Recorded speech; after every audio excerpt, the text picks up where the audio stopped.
Pauta Libre, es domingos a las 22 horas en punto y estamos completamente en vivo y en directo. Y como ya escucharon, nuestro invitado que de protocolo tiene poco. Pocaso. Poco, aunque fue vocero de gobierno, exministro del Interior, exministro de Defensa y tantos ex. Ya lo vieron, usted está con nosotros esta noche en Pauta Libre, Francisco Vidal. Bueno, hola muchachos y gracias por la invitación. Muchas gracias por lo de muchachos. Sí, no, claro. Eso, y aprovecho a saludar a la muchacha número 1 de este programa. Alejandra, estoy hablando de perspectiva de género. Ya, me parece bien. ¿Cómo estás, Ale? Muy bien, gracias. ¿Y el alemán, po? El alemán. ¿Nos damos vuelta? No, porque lo vemos ahí. Freddy Stock desde Alemania. ¿Cómo estás, Freddy? Buenas noches. ¿Cómo estás? Veo que ya Pacho está conduciendo el programa, ya se lo tomó ya. Ahora tengo una facha alemán. Y Pacho debería tener un late. ¿Tú te imaginarías lo que sería un programa propio de Pacho? Me entretendría mucho. Pero tendría que ser así como el presidente, a lo presidente, así como 4 o 6 horas, una cosa así. Sí, claro, hablo mucho. ¿Quién Sí, sería tu hora primer sería muy invitado? poco para ti.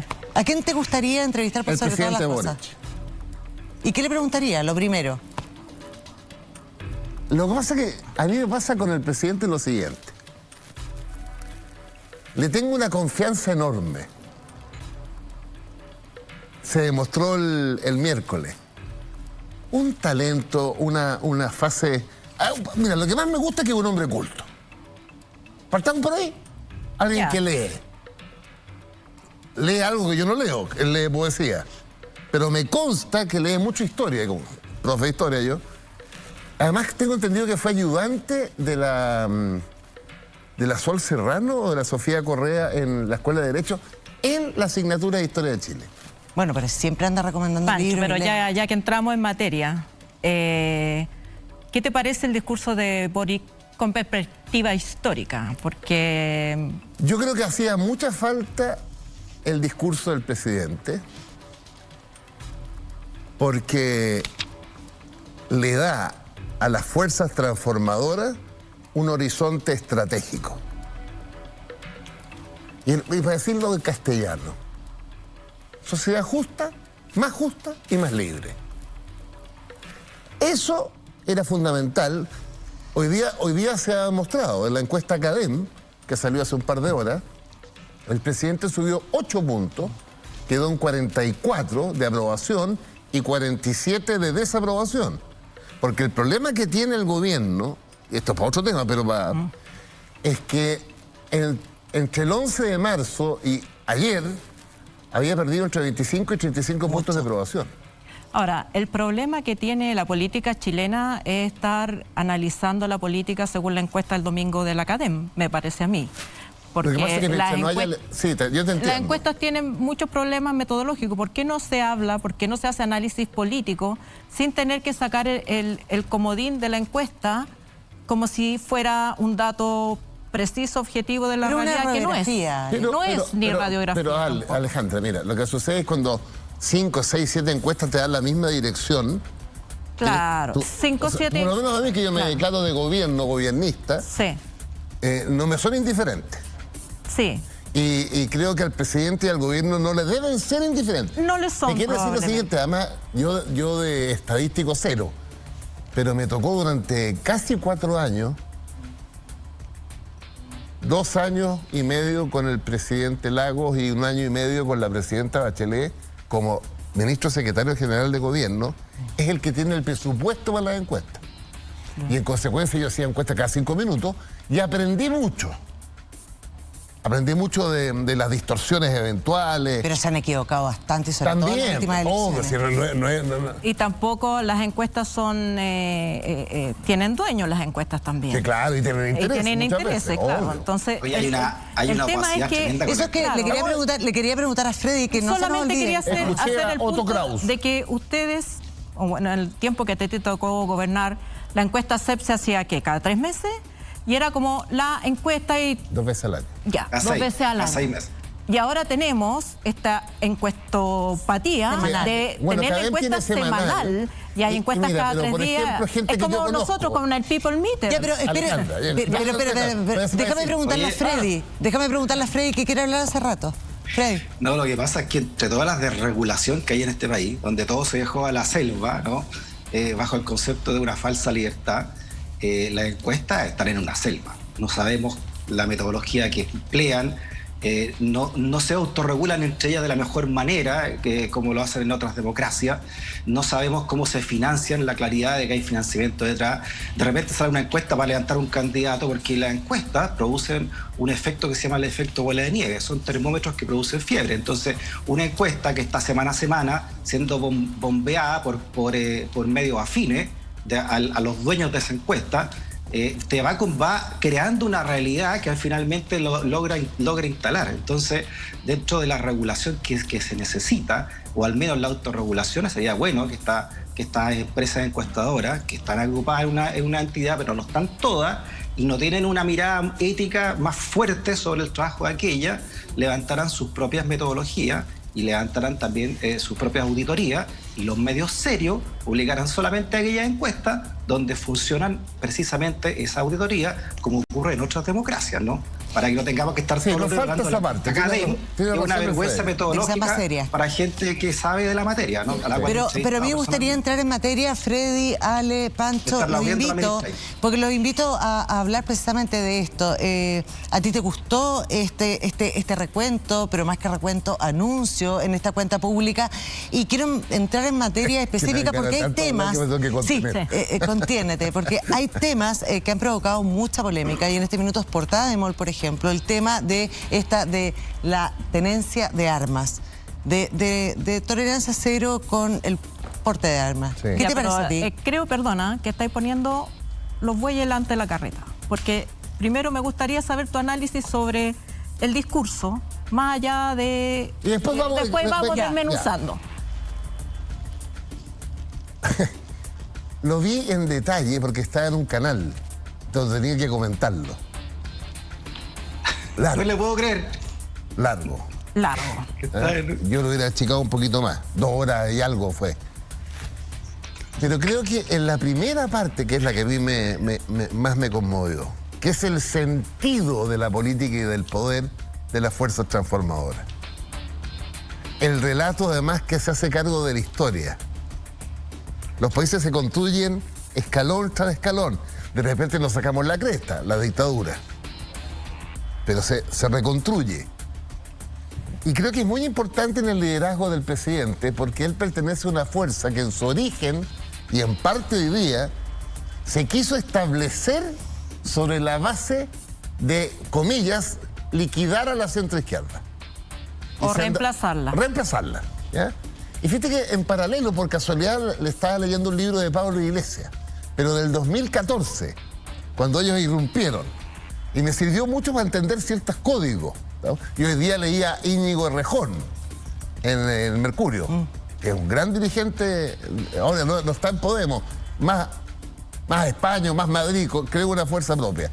Entonces, creo que es muy importante el mensaje del presidente hacia su fuerza propia, a su primer tiempo, a Prueba de Dignidad, de que la forma de hacer las transformaciones sustantivas y perdurables es con una mayoría sólida, política, electoral, social y cultural. Y esa mayoría es la convergencia de Apruebo Dignidad y el socialismo democrático. Y te agrego además, me encantaría de la democracia cristiana. Y hoy día Jimena Rincón, ¿viste la declaración? Sí, hoy día leí una declaración de Pancho Buenchumilla en otra dirección. Exacto. Y además, permítame decirle a nuestros ciudadanos que es un problema, además de principio, de convicción, práctico. Fíjate que somos minoría en ambas cámaras. Más bien, empate en la segunda del Senado. Apruebo Dignidad eligió 37 diputados. Y el socialismo democrático eligió 30. Sumo, me da 67. ¿Cuánto es la mitad más 1 en la Cámara? 78. O sea, es imprescindible, estoy pensando en la reforma tributaria, la batalla de las batallas, es imprescindible convencer, juntarnos con los demócratas cristianos aún más. Ellos son 8. 67 más 8 me da 75. Me sigue faltando 3. Hay que hablar con los 3 humanistas. Hay que hablar con los 2 ecologistas. Y por último, hay que hablar con el Partido de la Gente. Porque, para aterrizar, Cuando el presidente anuncia la reforma tributaria, ciudadano, sin reforma tributaria no se puede hacer lo más importante, que es la creación del Estado Social de Derecho. Y como esto suena como academia, Estado Social de Derecho, que está además en la propuesta de la Constitución, y es por lo que yo voto convencido, teniendo muchas otras observaciones, que si hay tiempo se las digo. ¿Qué es el Estado Social de Derecho? Es asegurarle, por el hecho de nacer en Chile, sea Carahue, Teodoro Schmidt, Cerro Navia o la Vitacura, un piso civilizatorio a la gente. Salud, educación, vivienda y pensiones. Porque la derecha, con su falso discurso de libertad, nosotros creemos en la libertad de verdad. Y la libertad se ejerce si tienen las condiciones materiales de existencia mínima para que tu esfuerzo, tu mérito, te destine la vida. Freddy. Pancho, pero sí, no, es que Pancho, hay varias cosas aquí, Primero, redefinir varios términos, ¿no? Porque hay muchos allá en Chile que se declaran socialdemócratas y que acá serían liberales de centro derecha. Así es. Lo que no tiene nada de malo, pero incluso en el propio PPD, no sé si el ex ministro de Hacienda, Rodrigo Valdés, ser una persona de izquierda, por ejemplo, de centro izquierda, a esta altura. Entonces hay una redefinición después del estallido social también de los valores políticos en sí mismos, ¿no? Y segundo, y ahí le encuentro toda razón a Pancho, a propósito socialdemócrata, veamos cuántos quieren realmente una recaudación de impuestos correspondiente al pensamiento socialdemócrata de un Estado de Derecho. Y estoy leyendo acá un gran reportaje de CIPER que habla precisamente de Ramón López y el gran Gino Sturia, grandes tipos que se dedican a esta cuestión, que la recaudación tributaria en Chile, la distancia de Chile respecto a normas de países desarrollados está lejísimo. Por ejemplo, la recaudación tributaria de Chile se encuentra muy debajo de las normas de los países desarrollados, aún considerando su bajo ingreso per cápita relativo a los demás. Entonces, lo que estamos recaudando acá se debiera aumentar en un 50% para que sea igual al 31% del PIB, que estamos lejos de eso. Y la mayor recaudación de Chile es el impuesto más regresivo del planeta, que es el IVA, el impuesto al valor agregado. Más del 50% que recauda Chile es el impuesto que paga, el mismo impuesto que paga el más pobre con Luxich.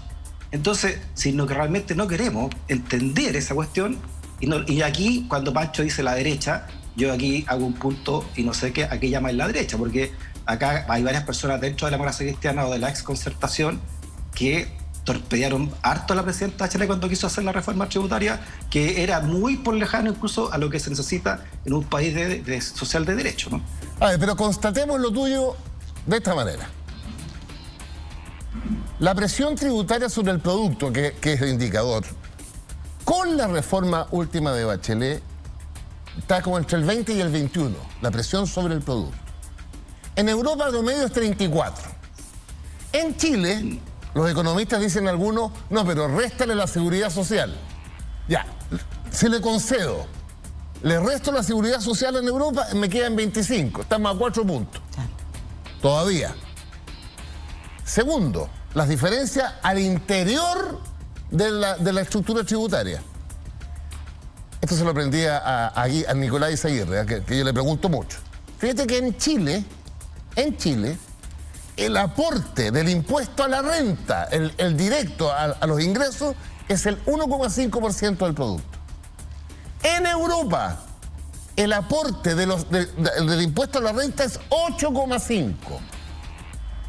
Esa es la diferencia en el impuesto a la renta. El resultado de ese proceso nos lleva, ojo ciudadanos, a ser uno de los países, y esto cuando yo también era gobierno, no es que es de ahora. Esto nos lleva a que tengamos una de las concentraciones más grandes del mundo. Depende del indicador, el 1% más rico captura entre el 23 pisos y el 27% del ingreso nacional. En Europa es el 12%, ese 1%. Claro, y eso impide el crecimiento de un país, esa concentración de poder, según estos economistas, impide el crecimiento de un país. Francisco, no solamente, podríamos decir que esta concentración de producto del ingreso no es solamente un tema económico, es el resultado de un sistema de concentración de poder. Sí, claro. A diferencia de otras democracias más saludables que la chilena, no está todos los huevos en la misma canasta. Ese 1% europeo no está necesariamente, además, en el Congreso, no es necesariamente, además, dueño de los servicios públicos, porque los servicios públicos los provee el Estado. En Chile, todo el poder recae en las mismas manos. Por donde uno entra por el sistema AFP, entra por el agua, entra por la minería, por donde uno entre, por el supermercado, está todas estas familias concentrando todo el poder, y eso les da un enorme poder político, que es el poder que ha impedido, digámoslo, transformar la Constitución y establecer un capitalismo sensato.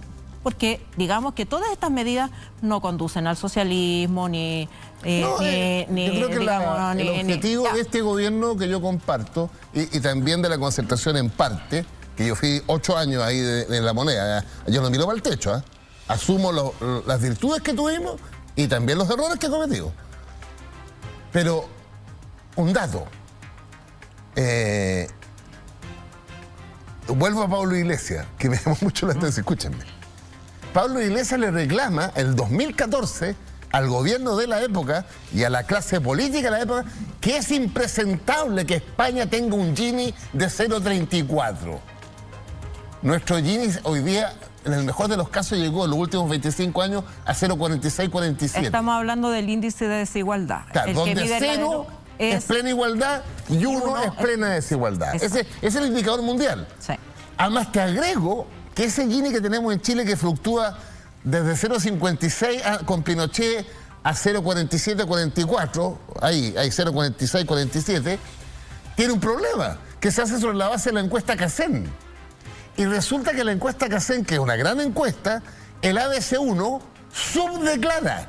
El ABC1 no puede nunca llegar los encuestadores, digámoslo. Nadie les abre la puerta. Nadie les abre la puerta. La contestan las nada. Para el dato. Sí. Entonces, lo que tenemos, ciudadanos, y aquí asumo la historia, la concertación y la nueva mayoría, 24 años de los últimos 32, logró un objetivo que para las fuerzas progresistas es fundamental.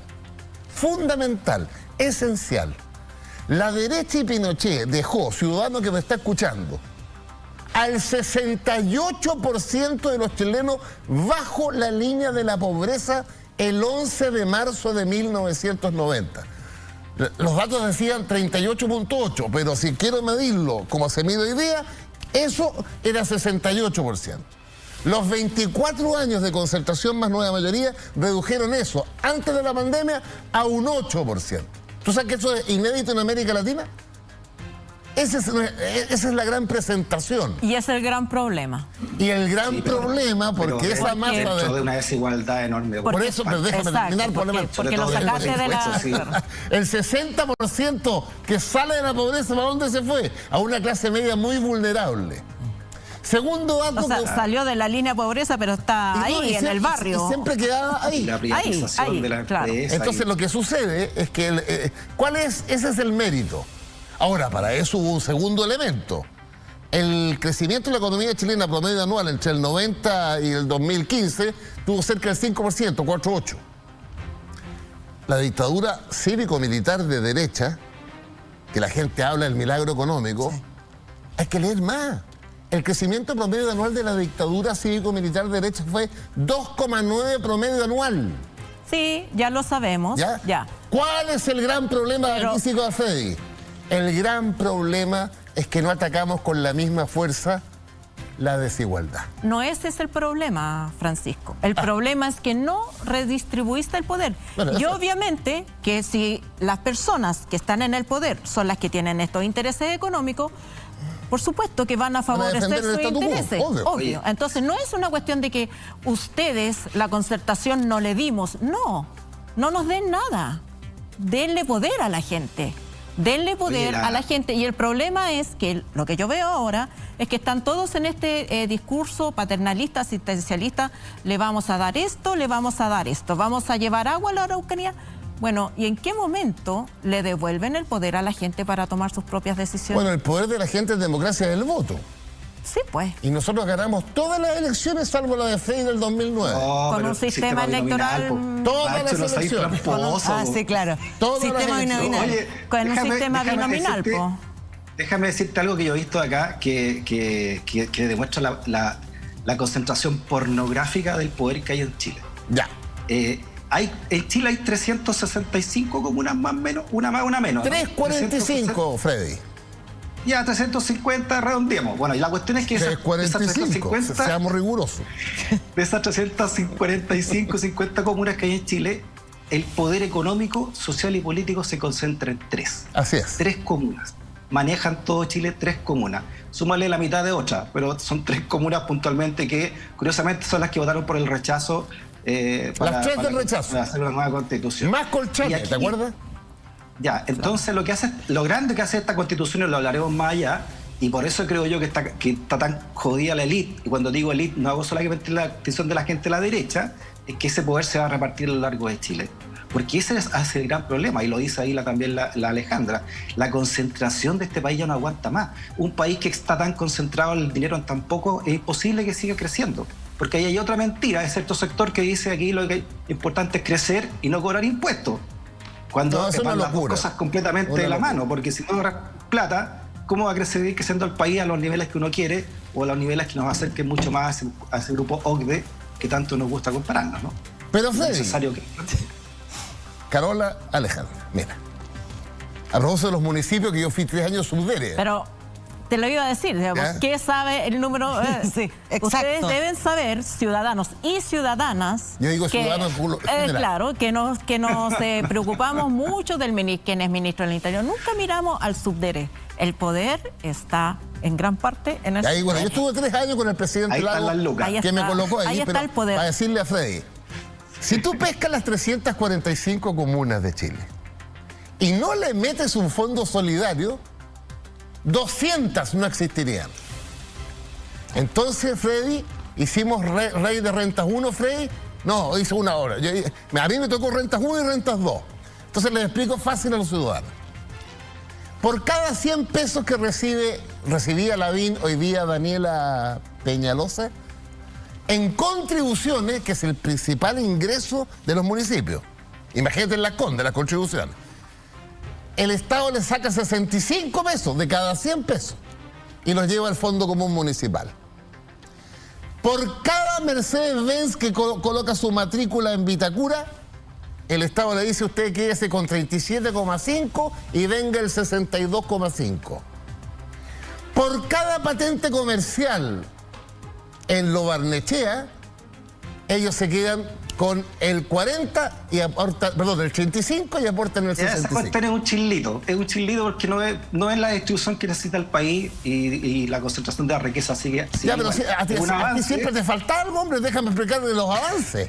Pero es que nos queda poco tiempo ya.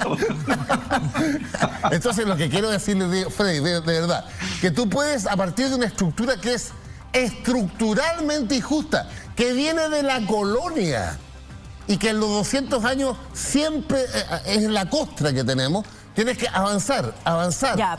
Pero tú eres profesor de historia, sí, y tú sabes que en el siglo XX, desde 1920 hasta 1973, en democracia se avanzó bastante. Y que en dictadura todo eso se retrotrajo. Sí. 40 años. No solo 40 años. Es que ¿sabes por qué digo 40 años? Porque la declaración de principio que redactó Jaime Guzmán y que se dio a conocer el 11 de marzo del 74, que es el fundamento del golpe, él dice... que lo redactó otro milico, pero bueno. Ya. Pero él dice, esto no es una reacción al presidente Allende. Chile estaba equivocado desde Pedro Aguirre Cerda. Exacto, pero desde antes, porque digamos que la cuestión social empezó antes, pero sí, eso es lo que dice Jaime Guzmán. La Constitución del 80 es la democracia en la medida de lo posible. La democracia, sí, siempre que no... autoritaria, tecnificada, de alta participación social. Siempre que no toque este principio mayor, que era el mercado. Guzmán tuvo un acto de sinceridad, además. Guzmán lo decía explícitamente. Yo he leído mucho a Jaime Guzmán. Yo me lo he leído todo. Sí, ya, bueno, usted se lo ha leído todo. Yo no tengo tanto tiempo, pero he leído bastante. He leído bastante a Jaime Guzmán. Y es lo que dice. Él, como decía, él hace un contrapunto. Allende decía revolución con empanada y vino tinto, y él decía democracia Protegida, autoritaria, tecnificada no y democracia total. Social. ¿Cuál es el principio de la democracia? Un hombre, una mujer, un voto. Y eso fue lo que tergiversa la Constitución del 80 y por eso estamos como estamos. Y por eso en el estallido la gente entendió sensatamente que lo que había que cambiar era la Constitución, pero yo veo que, por ejemplo, en el discurso del presidente, que pone estos hitos moderados, porque si uno mira a la izquierda de su coalición es moderado, la reacción de la derecha es tirarle la cadena. No, la derecha no tomó nada. ¿De qué te extrañas tú? No me extraña, pero digo, las fuerzas que se oponen a esta son transformación... poderosísimas. Sí, exactamente. Pero dame un ejemplo. En Chile, de acuerdo al Ministerio de Economía, se dice que hay 1 millón de empresas.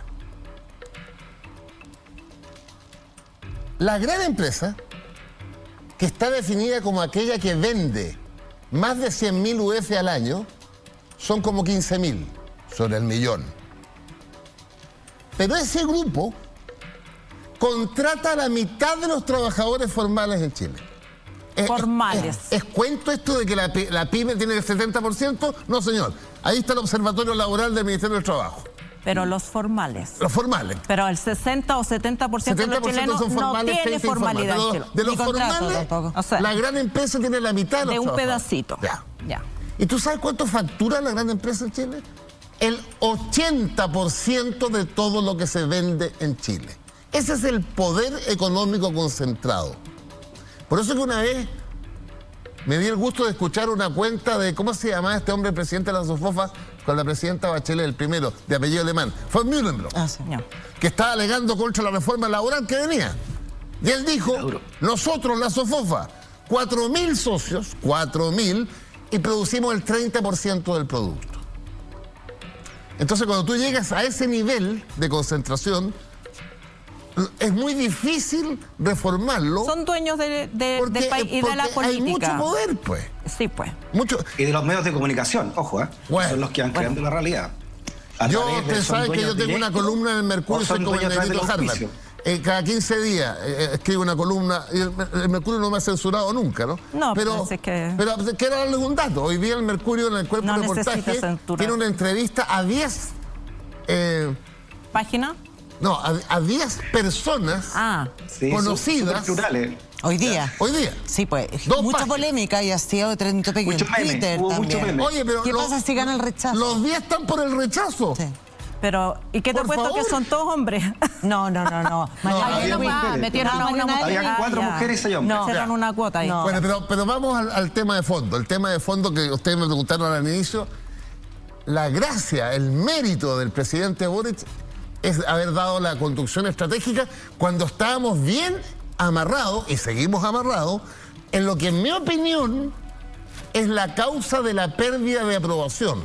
Y yo creo que tenemos 2 problemas como gobierno. Uno, algo que es la inflación. 12% anualizado, si es que las cosas siguen igual, para que nos quede claro por ciudadanos. Yo le digo a mis alumnos, me entiendan al tiro. 12% de inflación para una persona que vive un sueldo y un salario es que si el año pasado ganaba 100, hoy día está ganando en los hechos 88. Así de simple. Si le pagan el sueldo. No me hagas hablar de esta situación porque capaz que me corten. No. Ya. Era subliminal. Y segundo, y aquí yo tengo una diferencia con mis compañeros, la izquierda aún no se da cuenta, en mi opinión, porque la historia pesa mucho, y es verdad, que una de las políticas más progresistas es el orden y la seguridad pública. Porque quien sufre la inseguridad es el mundo popular y las capas medias. La inseguridad es mucho más... Lo vamos a desarrollar después de la pausa. Exacto, pero Pancho, tenemos muchos temas que hablar y tienes mucho programa por delante y tienes muchos minutos y tienes mucho... Respira, toma cafecito. Y voy a fumar un cigarrito aquí en el patio. Que siempre...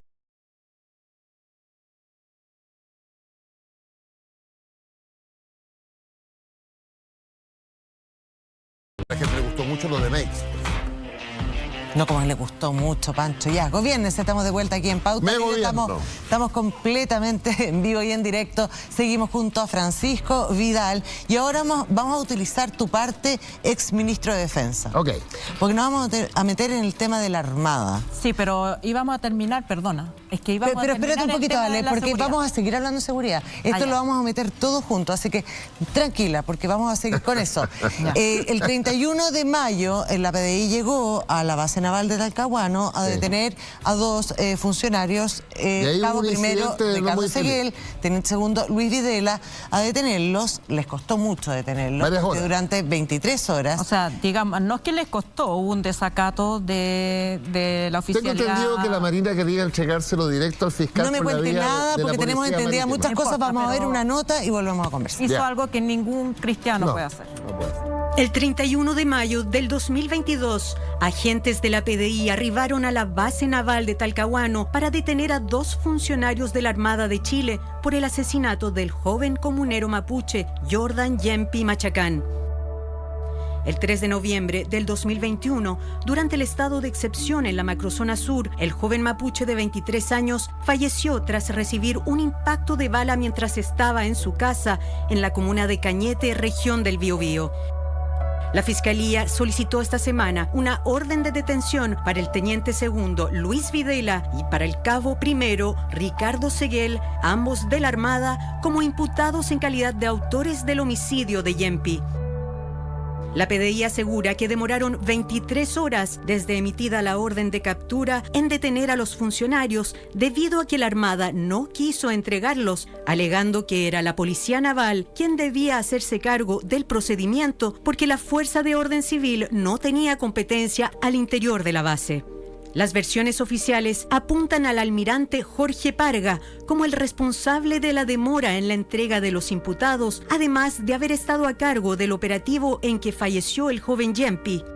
Parga, el mismo cuya remoción pidió el propio presidente Boric a 2 días de nombrado en su puesto como jefe de defensa del estado de excepción para la región del Biobío. Su nombramiento había recibido varias críticas, pero la que más resaltó fue el comunicado del colectivo Justicia para Manuel Rebolledo, joven que el 21 de octubre del 2019 falleció tras ser atropellado en un terreno baldío por un vehículo de la Armada.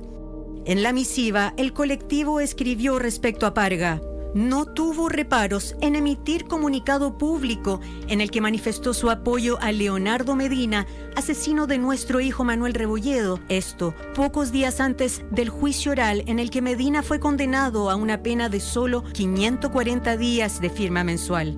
Esto refiriéndose a una conversación que tuvo con Radio Biobío en que afirmó que la Armada va a defender a sus funcionarios porque tenemos la convicción que él es absolutamente inocente.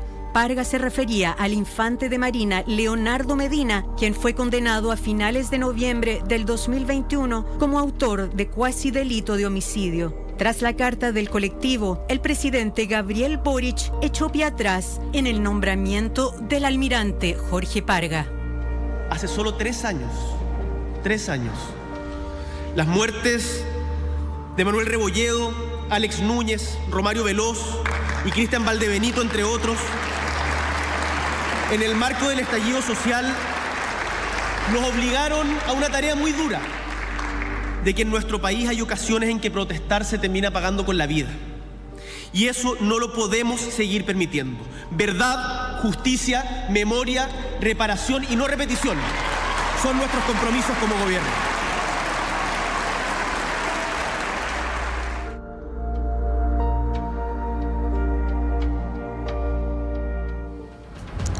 Alejandra, llevamos varias semanas acá en Pauta Libre hablando de la Armada y hablamos de las Fuerzas Armadas también. ¿Qué te parece este caso? Bueno, yo creo que la Armada merece un análisis muy específico de las fuerzas democráticas y sobre todo del gobierno, pienso yo, porque no es solamente la conducta de este comandante que fue removido de ese cargo.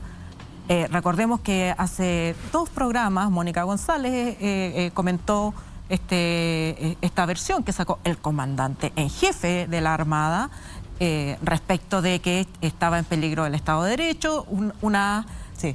Una versión golpista. Claro, el excomandante en jefe. Del excomandante, del excomandante en jefe. Miguel Ángel Vergara. Claro. Y también están las declaraciones, la participación, por ejemplo, de la Armada, que nunca se ha aclarado, yo no lo he visto por lo menos, con un infante de Marina que estuvo encapuchado en el incendio de una de las iglesias en Plaza Dignidad. La iglesia Carabinero. Exacto. Y además entiendo que todavía, que me corrijan si no es así, la Armada conduce la Agencia Nacional de Inteligencia del Gobierno. No, se nombró un nuevo director. Se nombró un director, pero el personal sigue ahí. Ah, ahí no sé. Pero el nuevo director además, Marcó se llama, Luis Marcó. Ya. Había sido el número 2 de directores anteriores. Yo lo conozco. ¿Y de qué fuerza es? No, pues civil. Es civil. Marcó es civil. Ya, pero y con mucha experiencia en el tema. Ya, adentro están todavía funcionarios de la Armada. Y estuvieron durante todo el gobierno pasado. Claro, porque el anterior director de la ANI era el ex contraalmirante Jordán, que también lo conozco. Pero no importa si tú conoces a la gente. No, pero... El punto es que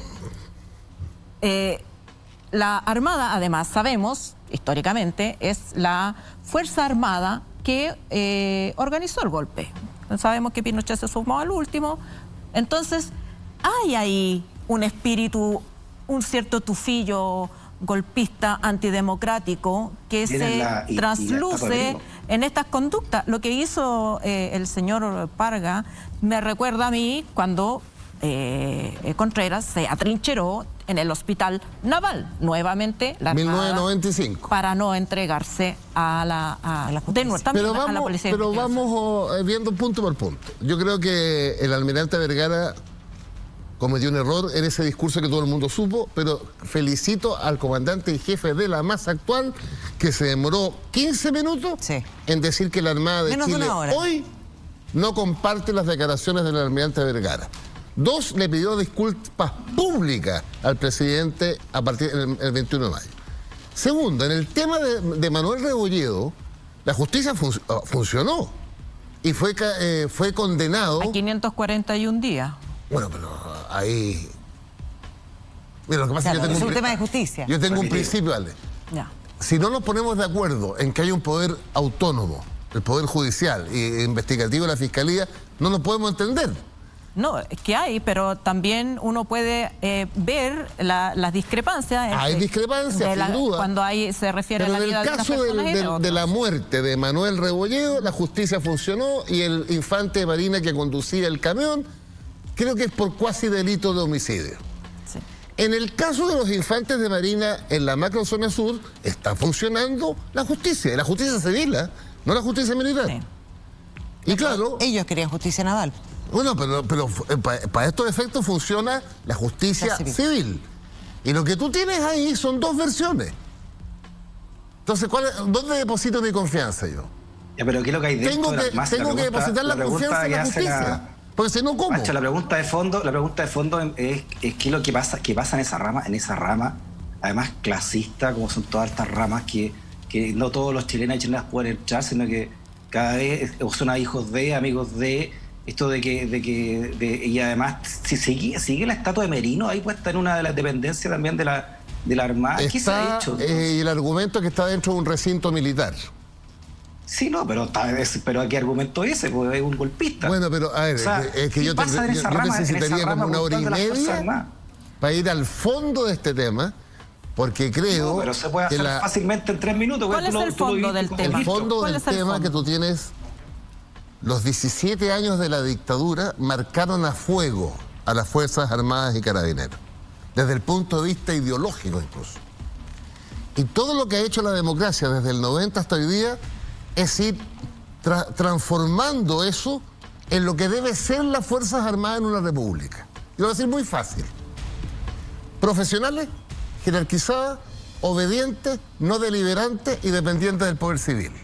Lo digo de otra manera.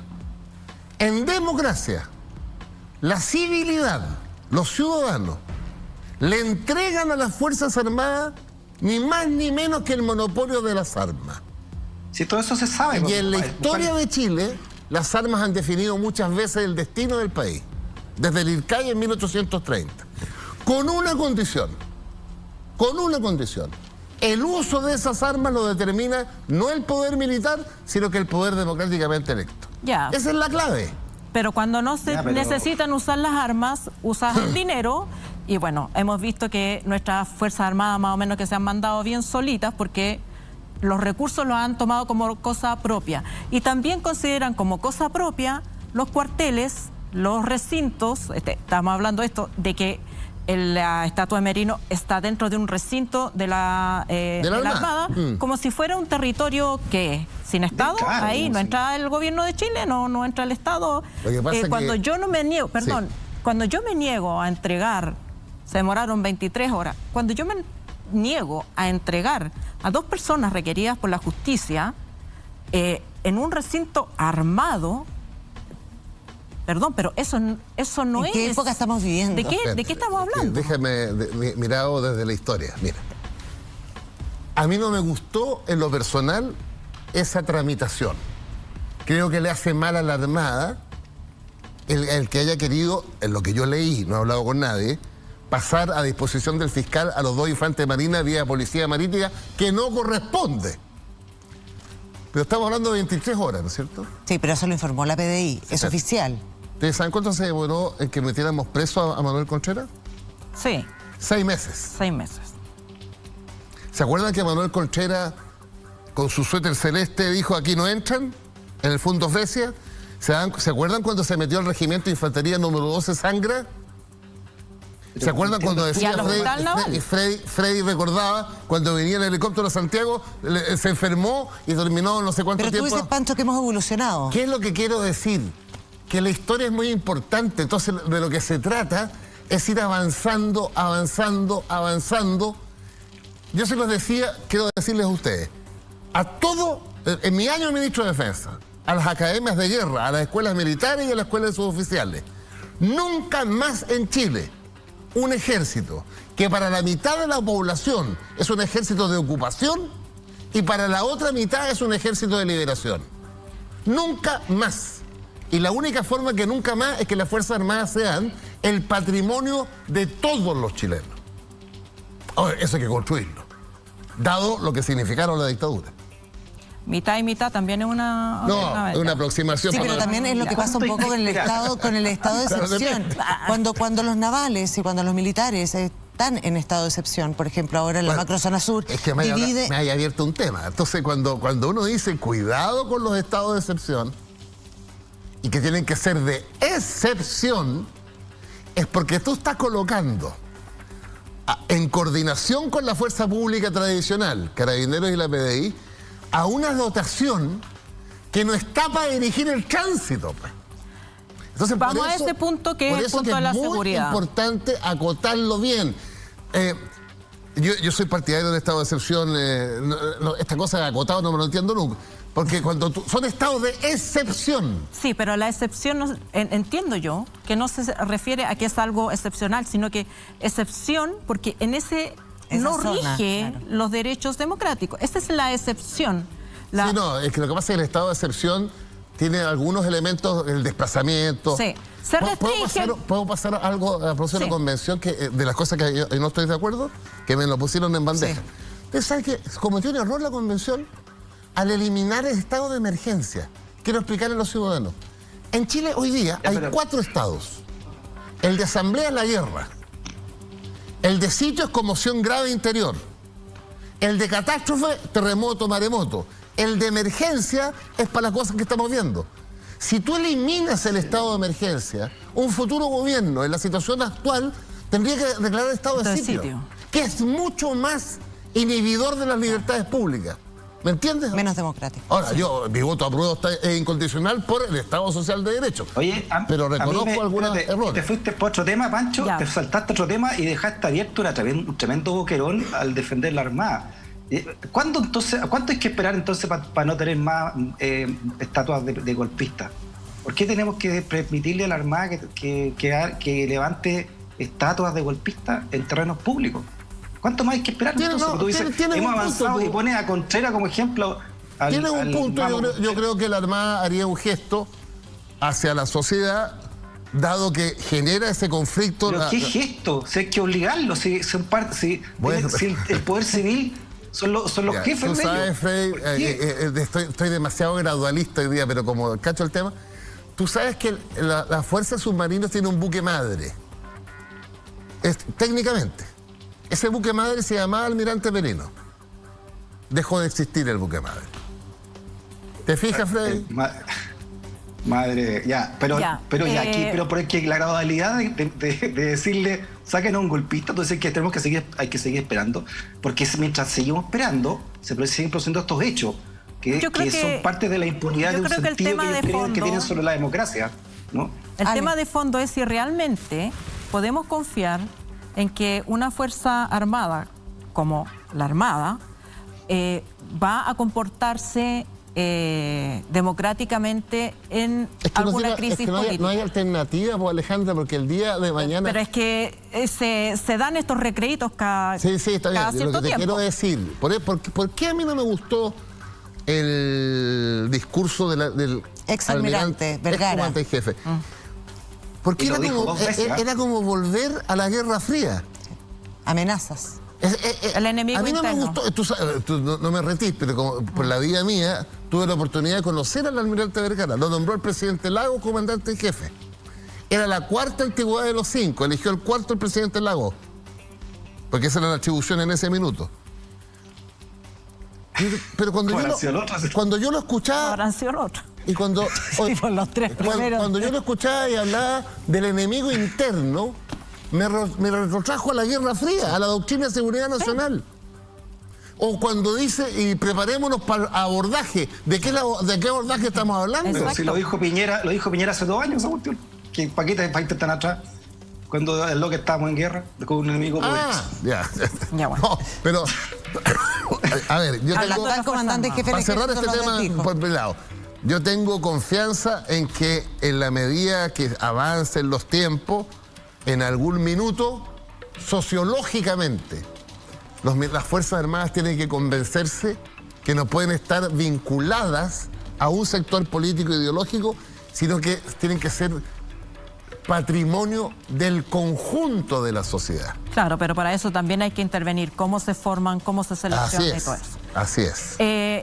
Quiero preguntarte por el tema de la seguridad, porque... de lo que estábamos hablando. Claro, porque creo que es súper importante lo que tú dices, en el sentido de que la seguridad pública es necesaria en una sociedad democrática.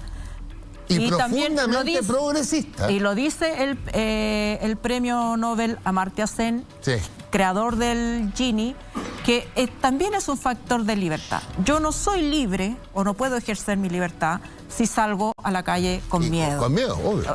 Ya. Pero el tema es que no es la enfermedad y el diagnóstico, es el remedio.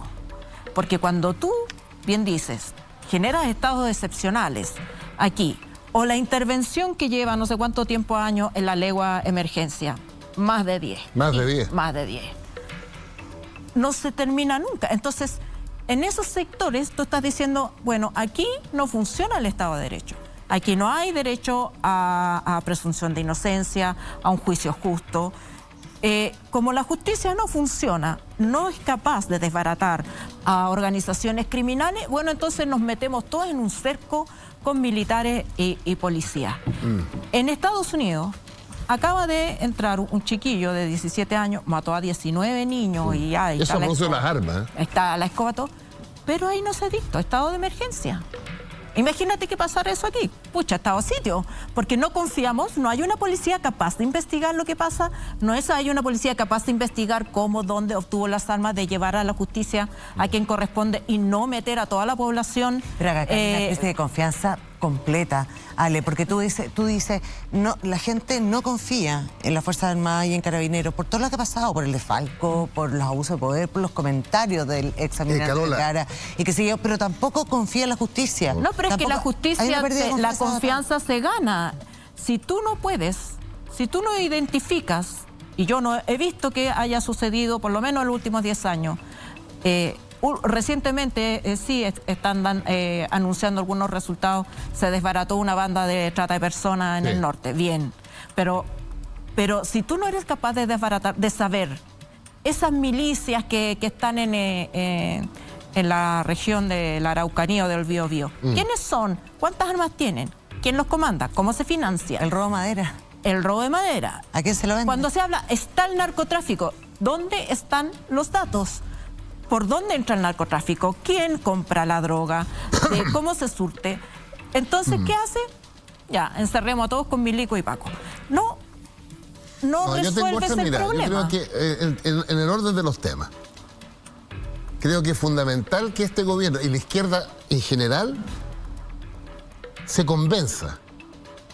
Lo que tú acabas de decir, que la inseguridad de cualquier ciudadano al salir a la calle en una población popular es un derecho violado a ese ciudadano, sí, que normalmente por lo demás pertenece a los mundos popular o a las capas medias. Sí. Yo en la calle que vivo, en la esquina no venden marihuana. En el barrio que vivo, en Las Condes, no hay funerales con fuegos artificiales. Además vivo en una comuna que, como el municipio es muy rico, deben tener 60 autos patrulleros. Y cámaras de seguridad. Lo que más pasa por mi casa es un auto patrullero de color rojo. O sea, ese es un privilegio para mí. Pero ¿y el 95% de la población? Pero así debería ser todo. Bueno, entonces, a ver, la calle. Yo creo que la alcaldesa más la carabinero, lo que pasó, lo que está pasando en Meix. Dime si es razonable que los días viernes, en la principal calle de la capital de Chile, se corte el tránsito entre las 5 y las 9 de la noche. No es razonable. Como no es razonable tener parques enrejados, ni la Plaza de la Constitución enrejada, porque son espacios públicos que se financian con los impuestos de todos. Pero tú me puedes decir, ¿no hay una policía capaz de como investigar quiénes son? Porque son grupos pequeños. Obvio. ¿Quiénes son? ¿Qué ha pasado con Meix? ¿Por qué no lo pueden detener a esos grupos en vez de hacer la tontera de cerrar y poner cuca, guanaco y todo? Y patrullaje permanente. Yo creo que al gobierno le va a ir bien en la medida que el discurso que yo se lo escuchaba al presidente y a la ministra de Interior de recuperar el espacio público efectivamente se haga y se mantenga. Pero Pancho, lo que pasó en Meix... Además que han... Sí, dale, Freddy. Hay muchas preguntas sin respuesta que este mismo canal, aquí mismo la hemos puesto, ¿no? Que el actuar de Carabineros. O sea, Carabineros hace una investigación interna sin resultado, que por qué los mismos Carabineros que estaban ahí hablaban con estas personas que estaban armadas y nunca supimos por qué, porque se decretó que no había resultados nomás, ¿no? En Meix fue una denuncia que hicimos nosotros, sí, como canal. Entonces, lo que leí es del general Monraz, ¿qué está ocurriendo de fondo, no? Que dijo que por último, sí, no, pero bueno, que ahí está, ¿no? Tampoco sabemos quién quemó los metros, en fin, tantas cosas más. Como recuerda la Ale, tampoco sabemos qué hacía una persona de Naval ahí en la quema de una iglesia, si lo hizo porque quiso, no sé. Ese dato es importante. Hay muchas cosas que están ahí, que están dando vuelta y que no se saben, ¿no? Y no llegan a puerto. ¿Y quién es la impunidad? Y la impunidad es el peor enemigo de la institucionalidad, cuando las cosas quedan... Tienes razón. Pero a propósito de impunidad, Chile es el único país en América Latina, y si me comparo con España, Grecia y Portugal, porque la España de Franco, el Portugal de Oliveira Salazar y la Grecia de los coroneles, en ninguno de esos tres países europeos estuvo detenido el jefe de la Gestapo de cada uno de esos países. En Chile sí, y murió en la cárcel. Sí, pero en ninguno de esos países están gobernados con una constitución que escribió Hitler. No, y Argentina murió preso Jorge Videla murió preso. Sí. Y Pinochet aquí quedó libre, ¿no? Pero bueno, pero Pancho, pregunta simple.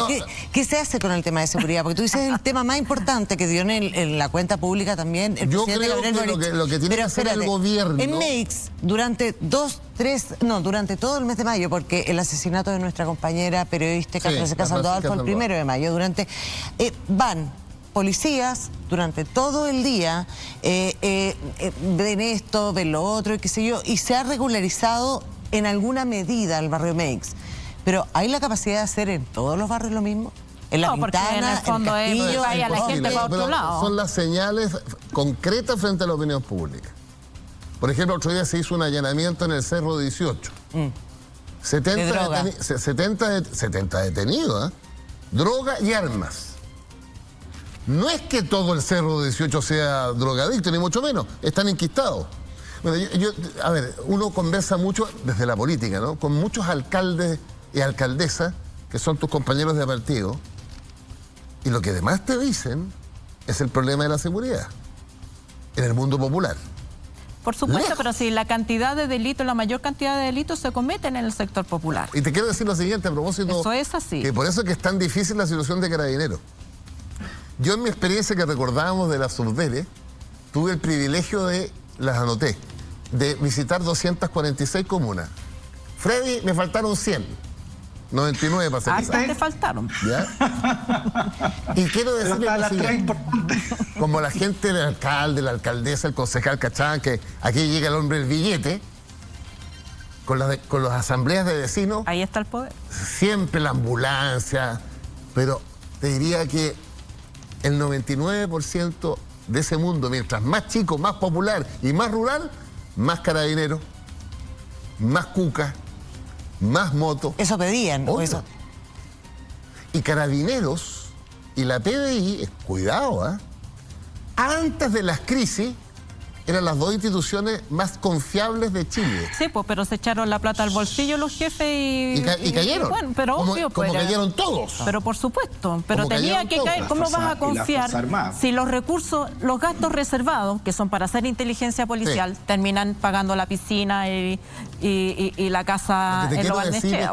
Y los viajes en avión. Es fundamental, desde el punto de vista político, reformar Carabineros, como lo dijo el presidente. Sí, lo anunció. Con los Carabineros, para mejorar un servicio que es indispensable. Porque si no hay policía, es la ley de la selva. Pero es que nadie plantea que no haya policía. Esa policía tiene que ser eficiente, tiene que tener respaldo político, pero también tiene que tener el control y la fiscalización para nunca más Catrillanca, nunca más Cachileo, nunca más Lemún, nunca más Operación Huracán. Y nunca más comandantes en jefe que defiendan a sus funcionarios que han cometido delitos. Lo que sucede en una democracia sana es que hayan estos departamentos de investigación interna, el departamento de asuntos internos, que en Chile, muy bien, gracias. O sea, ¿qué te parece? Se comportan, hacen defensa corporativa en vez de preocuparse de que la fuerza policial 24 horas sea sana, po. No, que en ese sentido, ¿qué le parece a Pancho que el que estaba a cargo de la seguridad y el orden público para el estallido social, el carabinero que está a cargo de eso como alto oficial, subdirector, ahora sea el que está a cargo de Carabineros en el gobierno del presidente Boric, ¿no? ¿Está de acuerdo con eso? Perdona, es que por temas de la edad, Pancho no te escucha. ¿Puedes hablar más fuerte? ¿Qué te parece? Además, ¿qué te parece que el mismo carabinero que estaba a cargo de la seguridad, del orden público para el estallido social, sea ahora el que sea el director general de Carabineros, con todo lo que ocurrió en el estallido social que bien sabemos, ¿no? Todas las violaciones de derechos humanos que se cometieron? No había hecho la relación. Pero bueno, si el general Yáñez tiene algún problema con la justicia, será investigado. Y segundo, el presidente Piñera lo nombró, después de sacar de la línea, creo que eran más de 50 generales, ¿ya? Hubo 3 directores generales de Carabineros como en 2 años. Sí. Y acuerda que el presidente de la República actual, Boric, a raíz de las reformas del presidente Lago del 2005, puede llamar a retiro si pierde la confianza de un comandante en jefe o de un general director de Carabineros.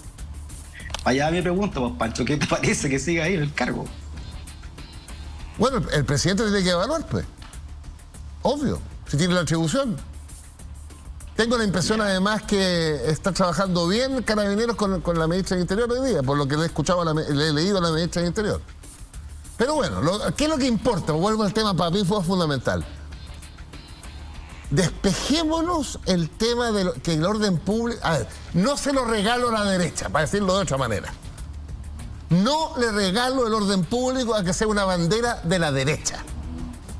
Porque es completamente inconsistente que la derecha tenga una bandera que es progresista. Así como no le regalo a la derecha el crecimiento económico. Porque sin crecimiento económico no puede haber mayor igualdad. ¿Qué tal? Oye, a propósito de la constituyente... ¿Qué crecimiento?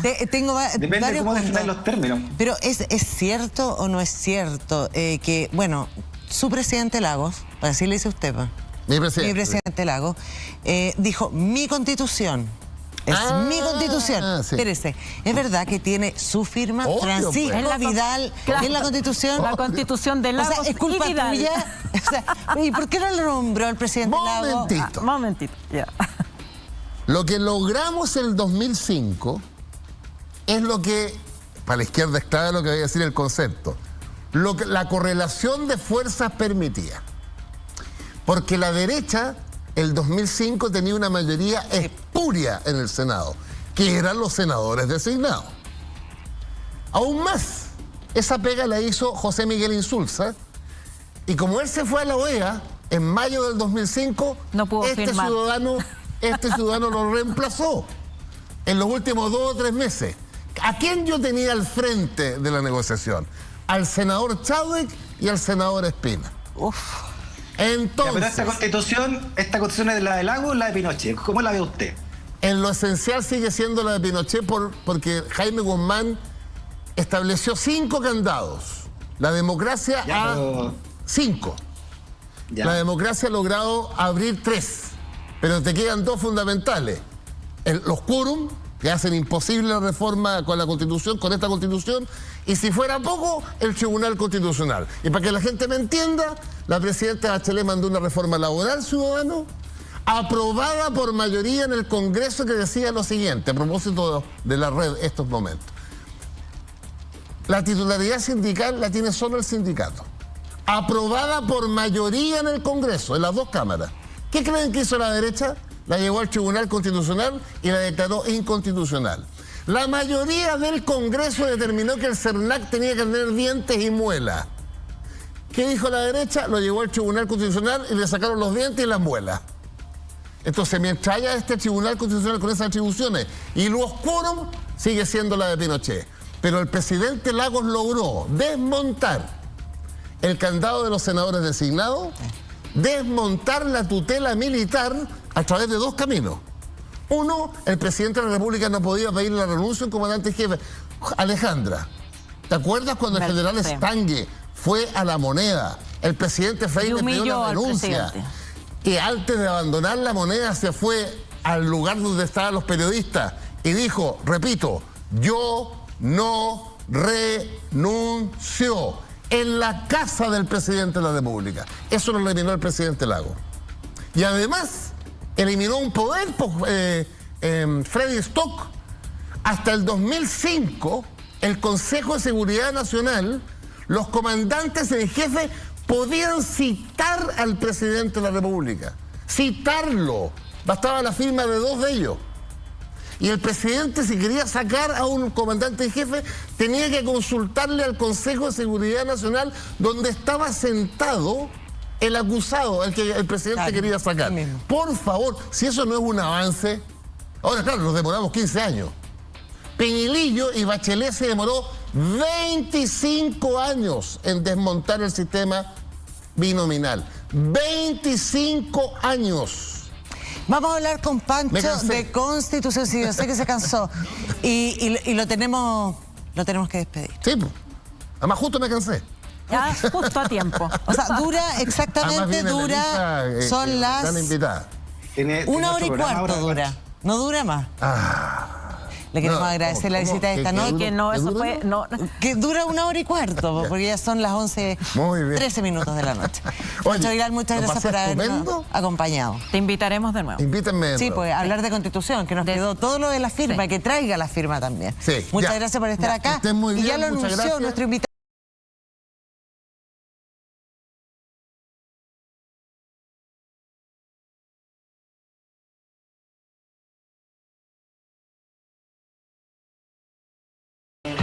Y estamos aquí de vuelta en Pauta Libre, haciendo este Pauta Libre junto a Alejandra Matus y también a nuestro compañero desde Alemania, nuestro alemán, como le dice Pancho Vidal, Freddy Stock. Y tenemos el honor de tener a nuestra invitada, la primera presidenta de la Convención Constitucional, Elisa Loncón, constituyente actualmente. ¿Cómo está? Elegida una de las mujeres 100 mujeres más influyentes ese año exactamente. Del mundo. Y tantos premios y tantos honores que ha recibido últimamente. Buenas noches. Buenas noches, Mari Pulamien, Mari Pugualmapu Checafei, Custancle y Puche Gualmapu meu. Mari. Y les digo que mi gente en el Gualmapu está triste porque acaba de morir otro mapuche de comunidad. Sí, partamos con ese tema ya que lo pusiste, porque no lo nombramos. No tuvimos tiempo, con Pacho Vial es muy difícil tener minutos libres, porque, claro, hay versiones súper encontradas con respecto a eso, pero lo claro y lo terrible es que este fin de semana un comunero mapuche murió. Fue asesinado a balazos por el dueño de un predio que está detenido. Hay versiones súper encontradas, pero a ti, como representante del pueblo mapuche y de los antecedentes que tú tienes, ¿qué opinas de esto? Lo que pasa es que hay que verlo en el marco de la violencia que está afectando y que ha afectado durante toda la historia al pueblo mapuche. Esto no es de ahora. Y si uno ve una cronología desde el año 2000 hasta la fecha, hay casi, yo creo que más de 20 personas que han muerto en situaciones similares. Entonces, estamos en estado de excepción y el estado de excepción no significa que se le esté garantizando la vida a la gente. Y por otro lado, la situación de cualquier mapuche, en el caso de él, era una persona comprometida con la comunidad, comprometida con la medicina tradicional y tenía también la demanda territorial porque él estaba reclamando las tierras que pertenecieron a su abuelo por título de merced y que por no protección territorial que tiene la ley indígena, entró una persona no indígena, se acreditó como indígena y empezó a comprar tierra y a parcelarla y a destruir todo lo que es biodiversidad y las especies nativas que son la medicina para la machi. Para que es un predio que se encuentra entre Villarrica y Licanray. Sí.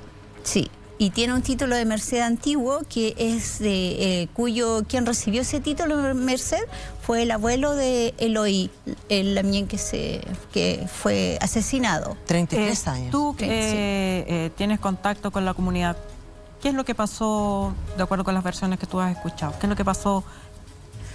No, yo tengo la misma versión que tiene la ciudadanía, o sea, aun cuando... Lo que dijo la familia. Lo que dice la familia y lo que pueden decir los otros, pero las versiones convergen en un mismo problema, que es una situación de violencia y no protección a la vida en un estado de excepción. O sea, no tiene sentido tener un estado de excepción si en realidad no se está protegiendo la vida a las personas de las comunidades.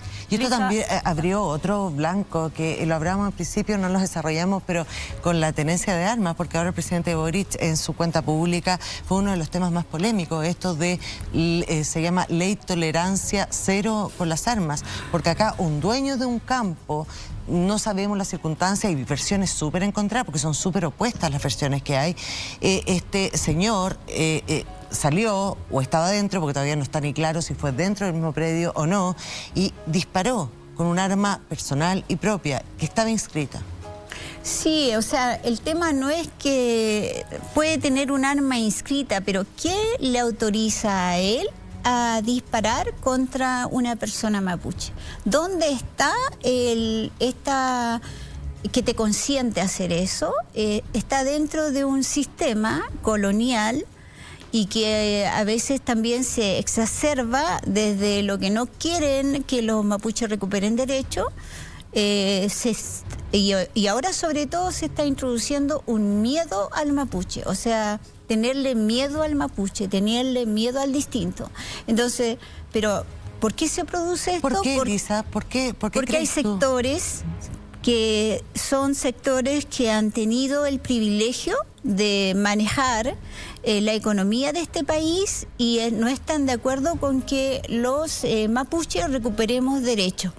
Porque nosotros venimos de un sistema colonial que también aquí se ha discutido, aquí ha venido, la otra vez estuvo Arrate, habló de eso, ha venido Pairicán, yo traje el libro de Pairicán, que es La Vía Política. Es muy bueno. Es muy bueno. Uno entiende mucho. Claro, estuvo Correa también aquí y ellos hablan de que hubo un apartheid. O sea, el apartheid que estuvo en África también está aquí instalado en los territorios del pueblo mapuche. Entonces, ¿qué significa eso? Que ni siquiera el chileno es capaz de analizar de que tiene un apartheid, pero ¿cómo se expresa? ¿Cómo se ha expresado? Se expresó en todo lo que, bueno, por el racismo por un lado, pero por otro lado también en el robo de las tierras. Y el robo de las tierras se hizo legal, se hizo con notarías, se hizo inventando a agentes que firmaban y se hizo también en español cuando la gente no hablaba español, y después las tierras que quedaron se le entregó a los mapuches vía título de merced. Y el Estado no se ha hecho cargo hasta el momento de devolver las tierras. Y bueno, y ejemplo de devolución de tierra por parte de los estados hay varios, y uno de ellos es que el primer ministro de Canadá la semana pasada devolvió tierra a las naciones originarias. Entonces ahí está el problema de fondo de la violencia. El presidente va a estar con él en poquitos días. Y yo creo que ojalá conversen sobre el tema, porque necesitamos avanzar en esa solución. Está Freddy Stock con nosotros allá. Sí, a propósito, ¿cómo está Elisa? La saludo. Hola. Formalmente. Mari, ¿cómo le ha ido? ¿Cómo me tomo la mía? Gracias. A propósito del libro que usted cita de Pairicán, ¿no? Gran pensador también de mapuche, de la vía democrática que él propone, ¿qué le parece los llamados, por otro lado, que también hay gente de su pueblo ha llamado a usar las armas directamente para estas conquistas de tierras? Bueno, hay que analizarlo en el contexto histórico. Nosotros venimos, si tomamos una línea de tiempo a lo largo de la historia, han habido diversas posiciones desde las organizaciones mapuche, y posiciones muy dialógicas. De hecho, si nos empezamos a hablar desde la dictadura hasta la fecha, todo lo que hizo el ASMAPU, después el Consejo de todas las Tierras, la identidad territorial, la FKENCHE, todas tuvieron una vía dialógica. Pero ¿qué ocurrió después? Es que hay gente que ya está cansado porque hubo promesas de resolver el problema y nunca se resolvió. Entonces hay sectores, grupos que han tomado otra vía, producto de este cansancio y de este agotamiento, donde se pierde la confianza en el Estado. O sea, el Estado tiene que cambiar su relación colonial con los pueblos indígenas para resolver el problema. Y nosotros... ¿Usted justifica entonces, de acuerdo a este resumen histórico que usted está haciendo, usted justifica entonces que hay grupos? Yo no estoy justificando, estoy dando el marco histórico donde ocurre las distintas posiciones. Nosotros, por supuesto, estamos por la vía que aquí escribe Pairicán, la vía política mapuche, y que es avanzar en el reconocimiento de la plurinacionalidad y los derechos colectivos, la interculturalidad, y esa es la posición que tenemos. Pero dentro del pueblo mapuche hay otras posiciones. Elisa, este gobierno llegó con la promesa de iniciar un diálogo. Hubo una visita frustrada de la ministra del Interior, que iba acompañada del padre de Camilo Catrillanca, y se impuso, aparentemente por la presión social, política, se impuso la idea de aplicar esta fórmula antigua, ya archiprobada, de el estado de excepción o del control militar en la zona. ¿Cómo se siente usted frente a esa medida? ¿Y qué caminos podría tener el gobierno que parece, digamos, atrapado entre estos reclamos de mayor policías, mayores militares, mayor cantidad de militares, y por otro lado la convocatoria de la CAM a la resistencia armada? Bueno, hay vías políticas y hay vías también jurídicas.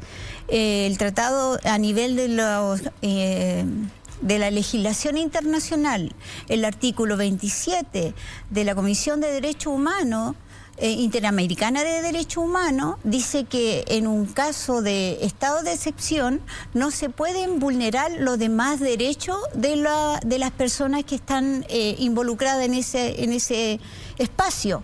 Pero ¿qué ha ocurrido acá? Y además que los estados de excepción tienen que tener un objetivo muy claro: no vulnerar los derechos de las personas, en este caso de las comunidades, y por otro lado tienen que ser acotados en el tiempo. Y acá el Estado se está abusando del estado de excepción porque viene del mandato anterior y se impone nuevamente y se están vulnerando los derechos de las personas. O sea, aquí está fallando nuevamente el Estado y como les digo, hay legislación internacional que amparan por una cuestión de justicia, en este caso a las comunidades. Y ahora en el borrador de la nueva Constitución no está este estado de excepción. Está el estado de excepción considerando la norma internacional, está. Y hay que considerar la norma internacional, este artículo que yo te digo, que no se tiene que vulnerar ninguno de los derechos de las personas, que tiene que tener objetivo y que tiene que tener también un tiempo acotado. Sí. Vamos a seguir hablando. Sí, es que nos vamos a meter de lleno también preguntando de cosas de la Constitución, porque esta semana hemos tenido muchas noticias. Sabemos que tú, Elisa, fuiste parte de la comisión de preámbulo, ahora estás haciendo territorio, viene toda la parte de comunicación, tenemos muchas preguntas, nos separamos. Segundo, ya estamos de vuelta aquí en Pauta Libre.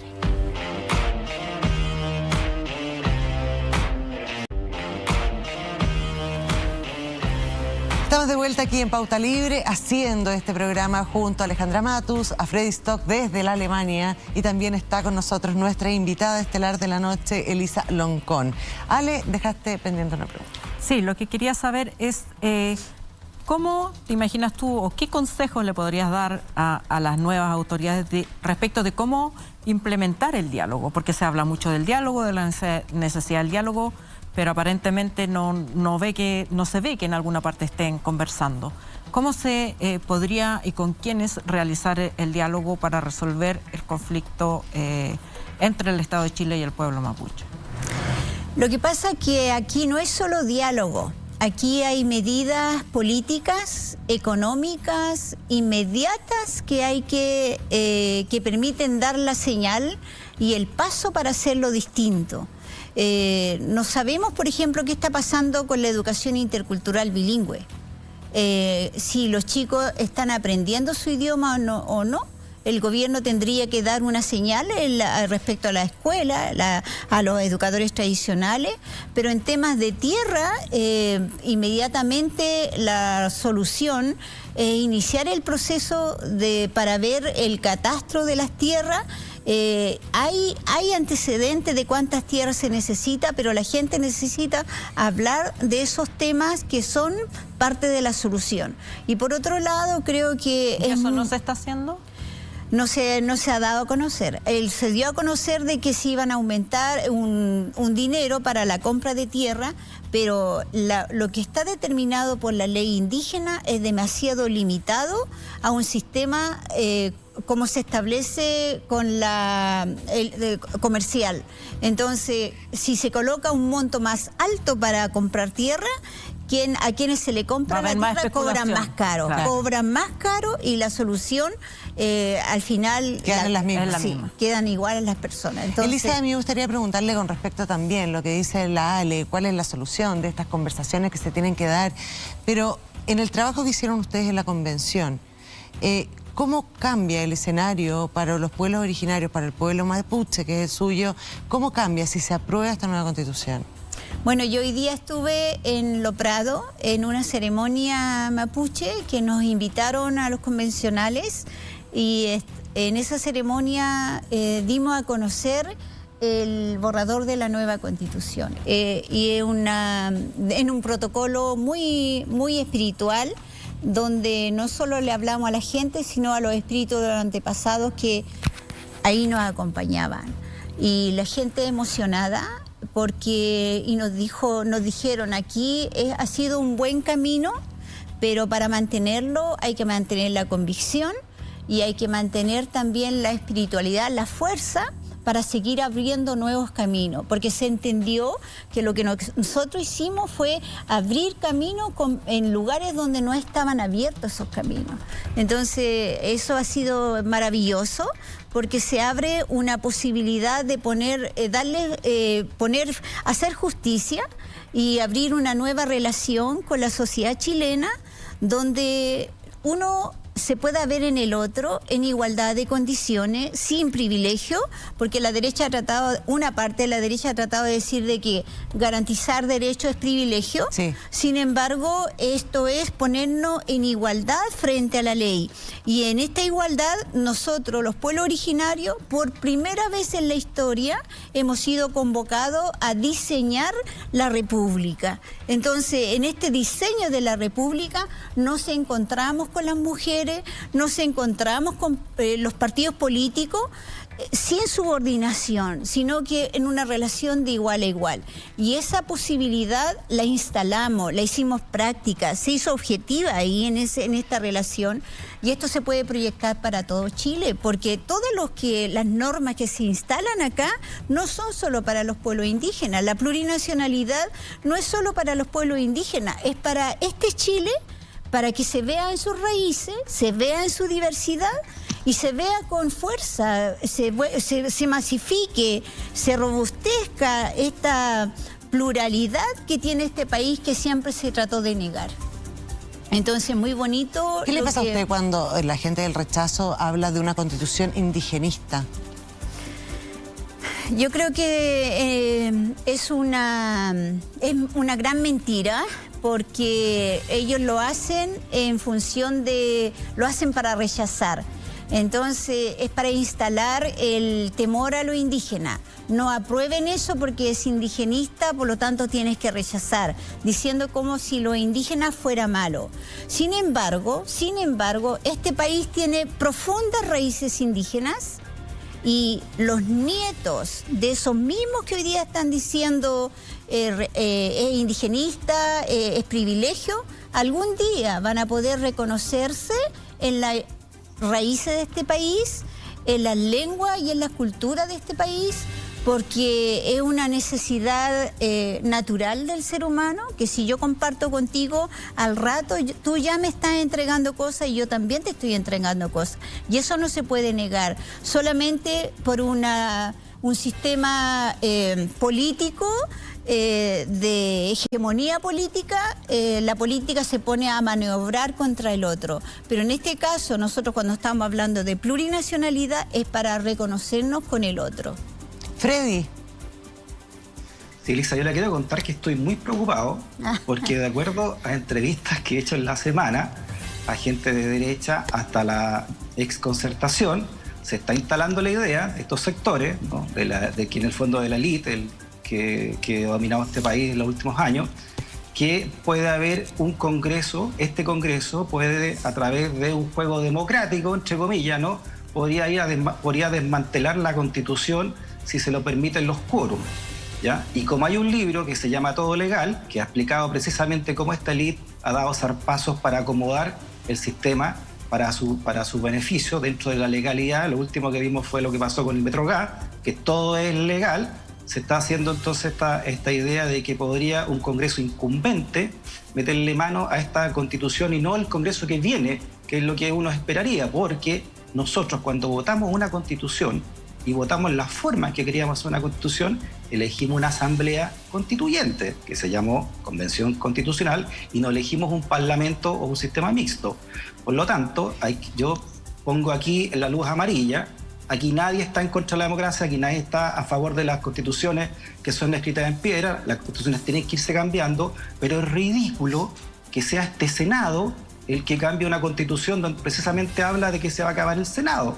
No puede quedar en manos de incumbentes dentro de este tinglado pseudo democrático que van a inventar, porque todo así se acomoda la élite, ¿no?, que puedan desmantelar y burlarse de lo que quiso el pueblo en su espíritu, que era que una asamblea finalmente dictara la Constitución que se va a votar el 4 de septiembre y que al menos se deje vivir y que sea el próximo Congreso el que pueda ir perfeccionando algo que quedó escrito. Sí, tal vez señalar tres cosas al respecto.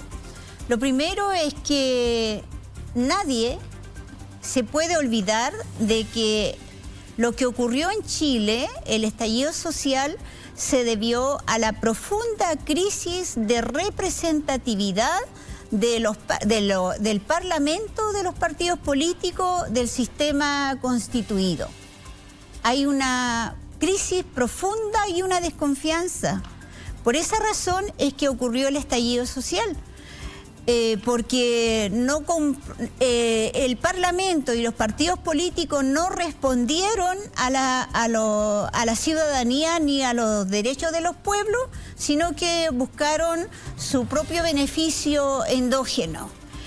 Ese es un punto. El segundo punto es que quienes están mandatados para escribir la nueva Constitución, para hacer los cambios, fuimos nosotros. Democráticamente, constitucionalmente, nosotros nos dieron una función.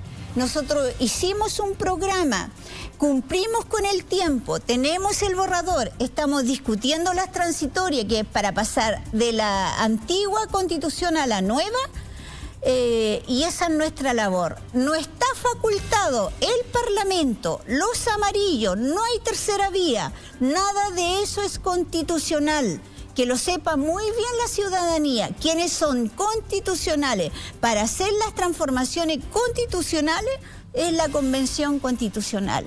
Entonces, que no les engañen que va a ser el Parlamento que va a modificar este borrador, no lo puede hacer porque eso no es constitucional. Los amarillos que han sacado muchos artículos en el Mercurio y todo lo demás, eso no es constitucional. Elisa, entonces, la única posibilidad que tenemos es resolver esto el 4 de septiembre ya, con el apruebo o el rechazo. Sí, mira, disculpe, se lo pregunta entonces. Espérate, una vez que esta Constitución, si se aprueba, comienza a funcionar, entonces este Congreso podría, una vez que comienza a funcionar, cambiar esta Constitución, este mismo Congreso. No, porque dentro de la norma de transitoria estamos nosotros. Ya hicimos una discusión en el Pleno, se rechazó la norma y este rechazo no significa que se rechaza así de plano la norma, sino lo que falta cuando se rechaza la norma en el Pleno es porque falta debate, discusión. Y eso nos faltó. Esas normas van a volver al Pleno y van a llegar con debate y discusión y el Pleno ha tenido la sabiduría para tomar decisiones sensatas. Personalmente, yo he votado porque se aplique la norma de 2/3 para el tema de transitorio de las normas constitucionales y esto es un transitorio solo de 3 años. Y no es el Parlamento quien tiene que modificar esto. No está facultado. Nosotros tenemos el Parlamento y tenemos el Parlamento de las regiones. Son esas las dos entidades instaladas en esta nueva Constitución quienes tienen que continuar con la vida constitucional de este país. ¿Quedó claro, Freddy? Claro, que fue portada esta semana lo de los 2/3, como que si hubiera sido como la gran noticia. ¿Qué significaba? Yo me sumo a Freddy. Uno lee de todo, porque algunos dicen que es súper bueno, otros que es súper malo. Es mejor. Es que siempre ha sido portada, porque cuando yo fui presidenta, nosotros recibimos por mandato constitucional que las normas tenían que ser votadas por 2/3. Y también fue portada porque había presión de sectores de la izquierda que estas normas se rebajaran. Y a mí me presionaron mucho por el Partido Comunista, me presionó, otros sectores me presionaron y yo dije... No vamos a modificar esto porque eso es lo que a nosotros nos hace ser constitucionales. Si nosotros fallamos esta norma, dejamos de ser constitucionales y aquí se acaba la Convención Constitucional. Y por otro lado, un ejemplo concreto que pasó durante el gobierno de la Unidad Popular, Allende fue constitucionalista. Quienes rompieron la Constitución fue la dictadura militar. Entonces... Si una de las cosas nos va a mantener el norte como país, como República de Chile, va a ser la Constitución. Y esa hay que respetarla en todas circunstancias. Sí, es bueno recordar eso, que la discusión previa a la constitución de la Convención Constitucional fue determinar con qué quórum se iban a tomar las decisiones.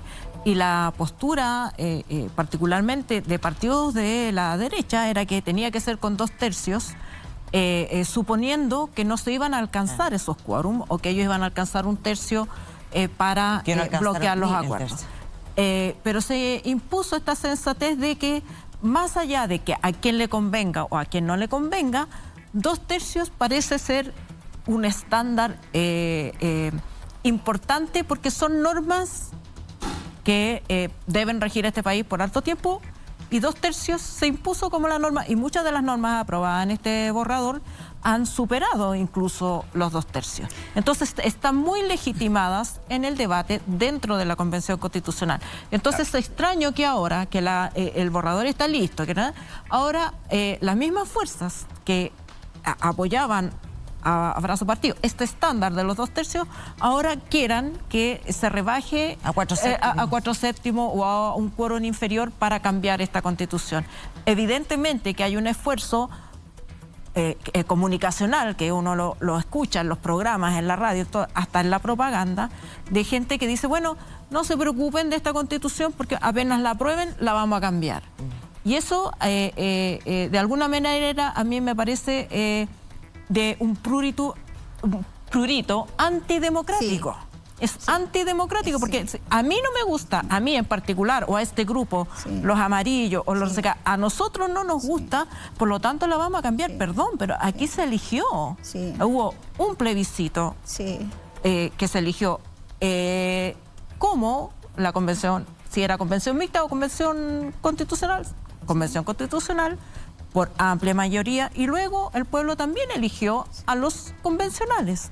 Entonces, ¿con qué legitimidad una persona particular, le guste o no le guste, va a tener su derecho a votar apruebo o rechazo, pero estar levantando campañas para modificar la Constitución porque no le gusta, a mí me parece que es antidemocrático. Es antidemocrático, y por otro lado, también en el sistema comparado hay muchas constituciones a nivel del mundo que tienen quórum de 2/3 para instalar y modificar las normas. Estamos hablando de Francia, estamos hablando también de Alemania, estamos hablando de varios países de Latinoamérica. Entonces es lo que se ha dado en el sistema comparado. Y por otro lado, esto de la democracia hay que cuidarla, la democracia hay que protegerla, y yo creo que es muy irresponsable que ciertos sectores que tienen voz en los medios de comunicación vayan instalando cosas que son imposibles, que no son en función de falsedades. O sea, yo soy de la idea que hay que informar, y hay que informar bien. La buena información la necesitamos, y esa buena información es que este es un proceso constitucional, democrático, donde se decidieron así las normas, y esas normas son las que nos van a permitir continuar con la democratización del país, porque si uno de los problemas centrales que tuvimos como país fue crisis democrática, y en la nueva Constitución nosotros instalamos otra forma, ampliamos la democracia. Ya no es solo la representativa, donde la persona tiene que ir cada 4 años a votar por un representante, sino está la democracia directa, está la democracia comunitaria, y además de esto es una democracia paritaria. Entonces, vía democracia participativa, se van a poder hacer modificaciones de leyes, se van a poder proponer leyes, y se puede proponer un cambio de la Constitución vía plebiscitos. Y eso está también definido acá, pero todos esos son mecanismos de participación. Entonces, es por eso que nosotros no tenemos, y la ciudadanía tiene que saber que no tenemos más alternativa que aprobamos esta Constitución o se rechaza esta Constitución, y si se rechaza, volvemos a la Constitución de Pinochet. Pero no hay tampoco segunda vuelta, no hay tercera vía, porque nada de eso es constitucional. O sea, el 4 de septiembre, apruebo o rechazo. Le queremos agradecer, Elisa Loncón, primera presidenta de la Convención Constituyente. cansada, me imagino, harto trabajo y ahora queda toda la parte de comunicación. Así que muchas gracias por estar Gracias a con ustedes nosotros acá por también facilitar este medio para llegar a la ciudadanía, y hay que trabajar intensamente con la buena información. Invitar a todos los servicios públicos que informen, porque esa información le va a fortalecer el proceso democrático. Las universidades, los municipios, los gobiernos regionales, la buena información es la que va a fortalecer este proceso. Votar informado. Eso. Muchas gracias, Elisa. Muchas gracias. Teucayal. Freddy, también te mandamos un tremendo abrazo acá, compañero. Abrazo. Ni siquiera te preguntamos cómo estabas, así que... Ale. Todo bien. Chao, chao. Hasta la próxima semana. Hasta la próxima semana. En Pauta Libre.